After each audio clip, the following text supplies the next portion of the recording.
বিয়ানীবাজারের প্রথিত যশা সামাজিক সাংস্কৃতিক ব্যক্তিত্ব মুড়িয়া ইউনিয়নের প্রাক্তন চেয়ারম্যান ও পঞ্চখণ্ড গোলাবিয়া পাবলিক লাইব্রেরির উপদেষ্টা সদস্য প্রয়াত আব্দুল জলিল স্মরণে স্মরণ সভা অনুষ্ঠিত হয়েছে।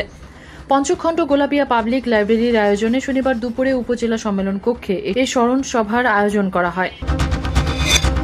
সিলেট নগরী এয়ারপোর্ট থানাধীন দোপাগুল এলাকা থেকে 140 বোতল ফেন্সিডিল সহ দুজনকে গ্রেফতার করেছে র্যাপিড অ্যাকশন ব্যাটালিয়ন র্যাব 9। শনিবার সিলেটের দোপাগুল এলাকায় মাদক বিরোধী অভিযান পরিচালনা করে তাদের গ্রেফতার করা হয়।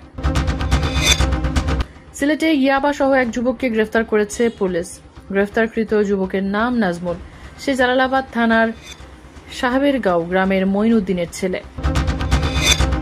বড়লেখায় বিশেষ অভিযান চালিয়ে জিআর ও সিআর মামলার পরোয়ানাভুক্ত 3 আসামিকে গ্রেফতার করেছে পুলিশ।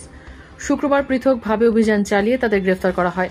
শনিবার তাদের আদালতের মাধ্যমে কারাগারে প্রেরণ করা হয়েছে। এছাড়া পুলিশ তথ্য প্রযুক্তির সহায়তায় হারানো 2টি মোবাইল ফোন উদ্ধার করেছে।